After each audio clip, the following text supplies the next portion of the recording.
Dans certains domaines de ta vie, tu passes par l'échec. Oui, tu peux échouer. Oui, tu peux perdre et te sentir humilié et déçu. Alors deux choix s'offrent à toi.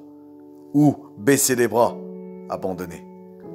Ou être déterminé à réussir. À essayer encore avec persévérance. Oui, dans ta vie, tu peux tomber et échouer.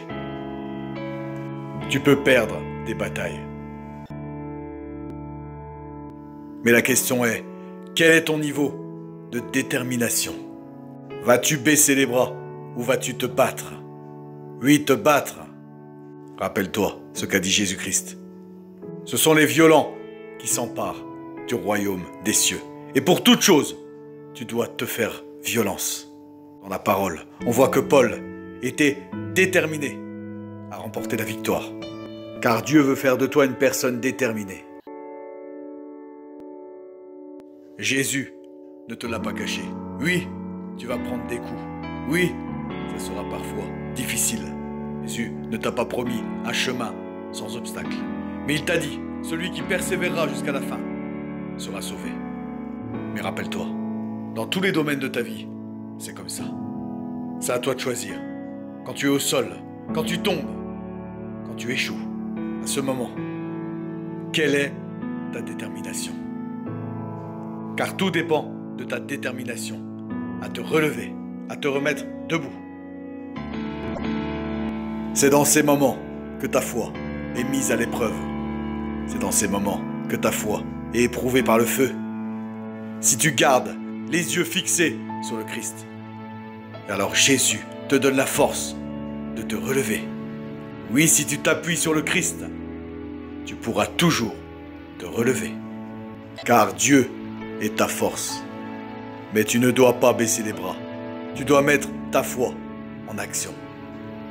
Toute ta motivation, toute ta détermination dépend de ton niveau de confiance en Dieu. Dieu veut faire de toi un battant. Refuse l'échec. En Jésus-Christ, tu es plus que vainqueur. Tu peux t'emparer de la victoire au nom de Jésus-Christ. 1 Corinthiens 9, verset 24. Ne savez-vous pas que ceux qui courent dans les stades courent tous, mais qu'un seul remporte le prix? Courez de manière à le remporter. Ne baisse pas les bras. Et au verset 26. Moi donc, je cours, non comme à l'aventure. Je frappe, non pas comme battant l'air. Mais je traite durement mon corps et je le tiens assujetti, de peur d'être moi-même rejeté après avoir prêché aux autres. Ne reste pas fixé sur un échec, mais sois déterminé. Et dans tous les domaines de ta vie, Christ fera de toi un vainqueur. Oui, la vie ici-bas est un combat difficile que tu dois mener en t'appuyant sur le Christ. Mais tu le sais, on en a déjà parlé, l'autodiscipline. Tu dois mener ce combat. Tu pries pour la pluie, tu dois préparer tes champs. La Bible dit que l'activité est le trésor de l'homme. Alors ne reste pas inactif, ne baisse pas les bras. Il n'y a que de l'action. En toute chose, tu dois être actif. Tu dois te faire violence en toute chose. Tu dois traiter durement ton corps et discipliner ta chair. Je t'en ai déjà parlé. Je ne t'en parlerai jamais assez. L'autodiscipline. Tu dois te discipliner en toute chose pour avoir la victoire en Christ.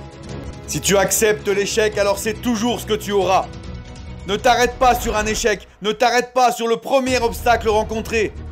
Sois déterminé et marche sur ton chemin. Marche sans t'arrêter. En t'appuyant sur le Christ, en ayant pleinement confiance en lui. La foi est une ferme assurance des choses qu'on espère, une démonstration de celles qu'on ne voit pas. Marche sur ton chemin, marche et ne t'arrête pas. Ne t'arrête pas. Avec Christ, tu franchis des murailles, tu franchis les obstacles. Si ta foi est mise à l'épreuve, mets ta foi en action et avance avec confiance sur ton chemin. Tu seras alors victorieux. Et la joie de l'Éternel sera ta force, jour et nuit. Le Christ veut faire de toi vainqueur. Il ne veut pas que tu sois bloqué dans ta zone de confort. Il veut que tu te fasses violence et que tu sois au combat, en t'appuyant sur lui, en ayant pleinement confiance en lui. Tu es victorieux en Christ, tu as la victoire. Donne gloire à ton Dieu